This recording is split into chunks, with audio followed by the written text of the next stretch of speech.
Hey, is this thing on? Hello, and welcome back to my YouTube channel.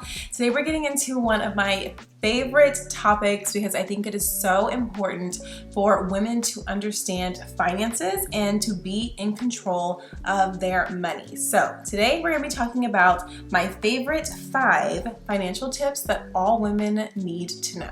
I feel like we have definitely progressed so much where women are like, look, I'm a boss, I'm in control of my life, I'm in control of my finances, and I absolutely love and support that. But I feel like there are some areas that I personally did not know until I learned through experience or learning from other women who had more expertise in certain financial areas than I did. So today I'm gonna put you guys on. I wanna see everyone win. I wanna see everyone level up their finances. So let's go ahead and jump into these tips. The first tip is always ask. I'm gonna go into a few details about the specific things that you can ask for, but remember, when you're asking for anything, the worst answer you can receive is no.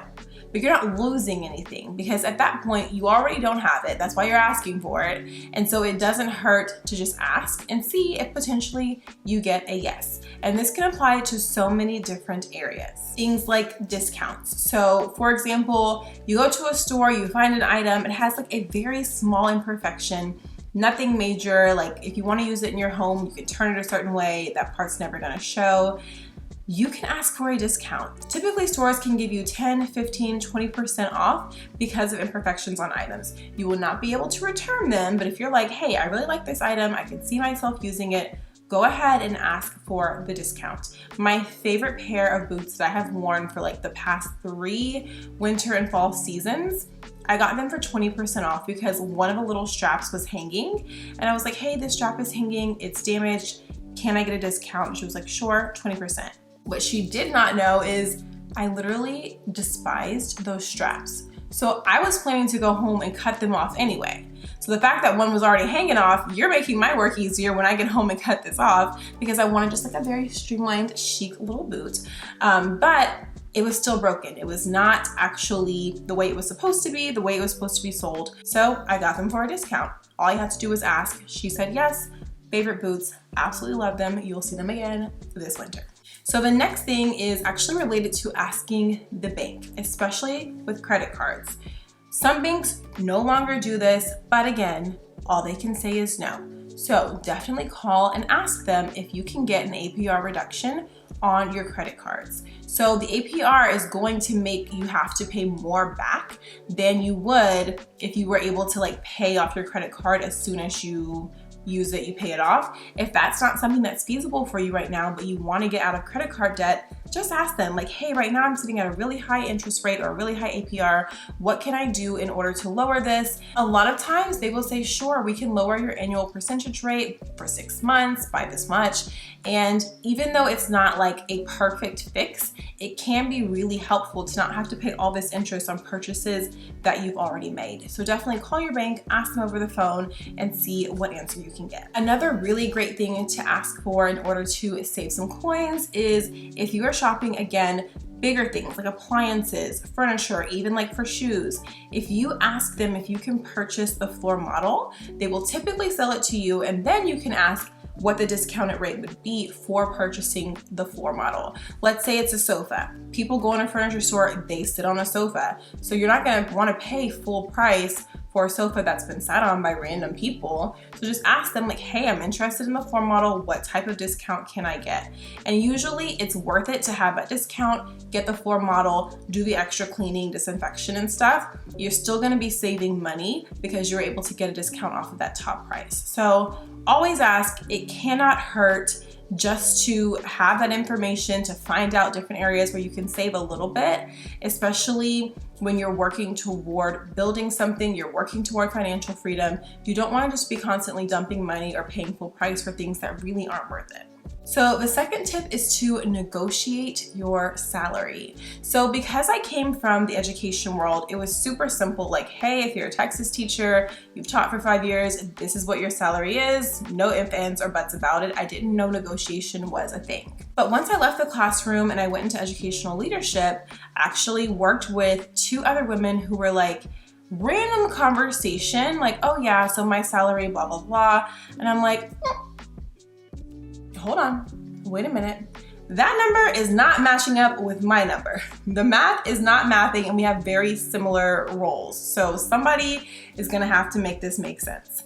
And they're like, yeah, they offered me what they're paying you, but I negotiated my salary. And I'm like, what? I had no idea that this was even a thing. So at this point, I was already coaching, but I wasn't really focused on career coaching so much. And now that career coaching is one of my main focuses, I am always telling my clients like, hey, you can negotiate your salary and I am going to help you figure out how. So I'm gonna be sharing some of those tips in today's video as well.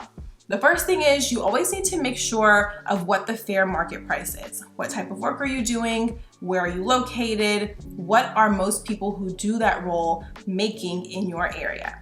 Once you have that information, you can compare that to what you need, what you desire. Okay, this is what it costs for me to live the lifestyle that I want, to live comfortably, to maintain a cost of living. So this is the salary that I would need. This is the salary that makes sense for the area and the position that I'm working, my experience, my education, all that kind of stuff. So when you get that offer letter, if the salary is not matching up, if that math is not mathing, you can say, thank you so much for the offer. I'm still really excited about this opportunity. However, I would like to discuss amending the salary offer to include an increase of $5,000, just for an example.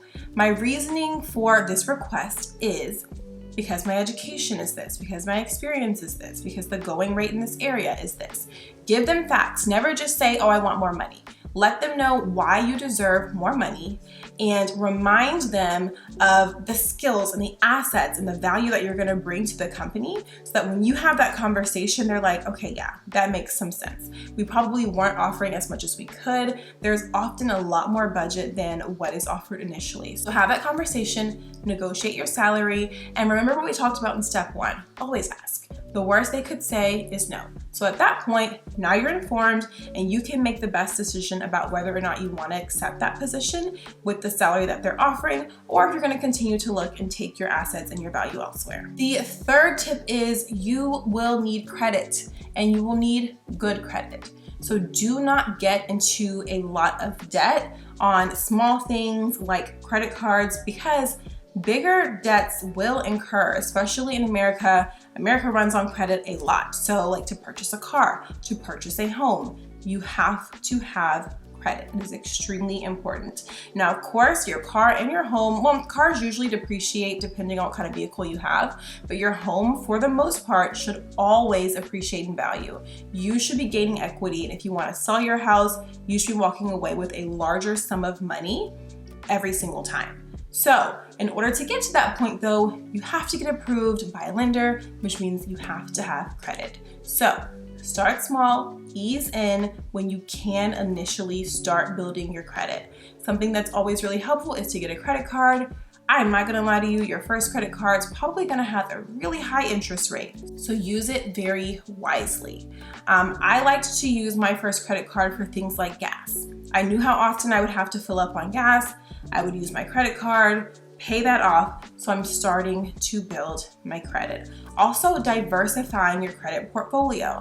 Having a credit card for travel, a credit card for groceries, a credit card for actual purchases, a credit card that you can put your bills on, and making sure that you are paying it on time and also paying more than the minimum balance so that you're not going to just continue to have credit card as a bill.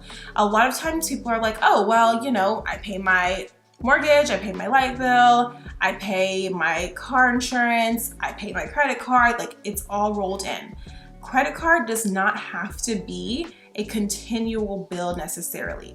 If you've already got the money set aside for that item, you've budgeted really well, which we're gonna talk about a little bit later, put it on the credit card, pay it off immediately, build your credit, but do not get into a bad financial situation because you are in credit card debt. If you're already there, it happens. It is normal. So again, go back to my first step. Always ask. Call to see if you can get your interest rates or your APRs reduced. Consider seeing if you can transfer an amount to a transfer credit card that gives you 0% interest for a certain amount of time.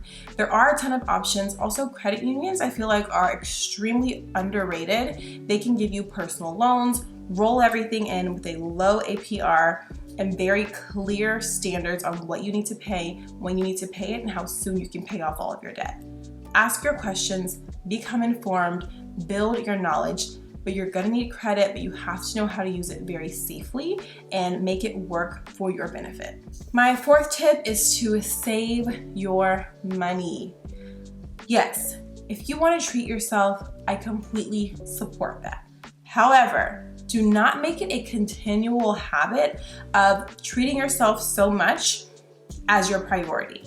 Because if your bills are not paid, if you have not put money in savings, then right now may not be the moment when you should be treating yourself, at least not with anything expensive. Try to think of other things that are free or low cost that you can treat yourself with, so it's not always like, oh, I need retail therapy, let me go ahead and buy this and make this really large purchase if it's not something that I can financially do right now. Now, savings. Savings are so important for so many things. If you want to buy a car, you can buy it cash, more power to you. But for me, I had to put down payments on my cars, but I was able to put a nice down payment down so that then my car note, what I pay monthly, is not going to be as expensive and I can pay it off sooner.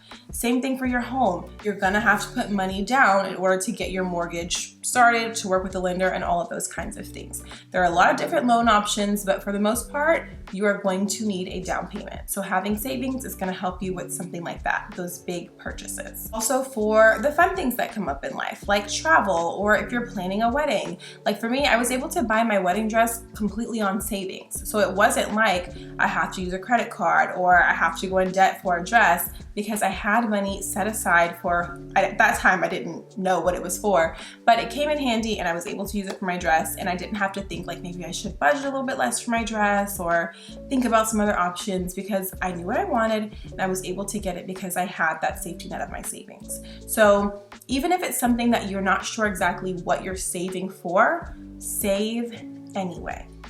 Because things will come up and it's going to be so important to know, like, hey, I have this. Also, savings are really helpful if, unfortunately, something happens, you lose your job, your main source of income, you have savings that you can rely on, that you can live. And savings are important for things like a sinking fund, like car. Tires are extremely expensive. It's wild. Battery. My battery went out the other day and I was like, what is this total? I don't understand. But having savings comes in handy. Having a sinking fund for your car when you need a new tire, when you need a new battery. If someone runs into you like they ran into me, I'm gonna pay for it out of pocket. Having savings is so important for those types of things. So please save your money.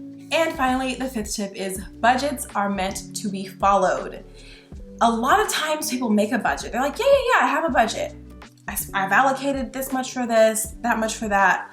Oh, but I don't follow it. You cannot have a successful budget if you are not following your budget. I personally like to use a zero-based budget method. I use a worksheet that I ordered from an Etsy shop. It goes into Excel. It's super easy to just kind of plug everything in. The goal is either for everything to even out, you equal zero with how much you put in and how much you've spent, or of course for there to be a surplus, you've put in more than you spent. Follow your budget. It's so easy to get distracted and to get off track. But remember, like, inflation is wild. Things that did not cost as much before are ridiculously priced. I literally just bought groceries and I wanted some avocado oil spray and it was $8. It used to be like $3. It does not make any sense. So knowing that things are going to come up, that things are going to increase, budget accordingly, follow your budget, readjust your budget as needed. So I check in on my worksheet every 2 weeks when I get paid, make sure everything is allocated. This also helps me make sure I don't miss anything. So if you have some bills that are not on auto pay, you want to check them, make sure the money is right, the price is right, the charge is right, then having your budget sheet helps you know what it should be, and then also helps you know to make sure that you're paying it on time. So don't just have the idea of a budget, actually follow your budget. And it's actually kind of fun. Like on Sundays, I just go sit down, plug everything in, make sure everything is paid. And it's really nice and rewarding and fulfilling to know, like, hey, I worked for this, I budgeted for these things, I'm able to pay for them. And it's because of the hard work and the discipline that I have been able to put in. So I know that finances can be extremely overwhelming, but start small with all of these tips. Never feel like you're in a place where you are too far gone, you can't come back from it, just continue going down this dark hole of spending. Be smart, use your resources. If you're shopping, shop for things on sale, thrifting, sustainable. There are a lot of little ways to save here and there that can help you. And remember also, having multiple streams of income is something that can help you with your finances, because you deserve to feel stable, financially stable, knowing that it's going to be fine. You have things set aside for a rainy day, and you're also setting yourself up to continue to build your finances, or to build wealth, or to acquire multiple properties, to start a business. Whatever your personal goals are, financial goals are directly tied to them. So remember, it is possible, you can do it. Work for it and see how really being mindful and paying attention to these 5 financial tips can have a positive impact on your life. Thank you so much for watching this video, and I will see you in the next one.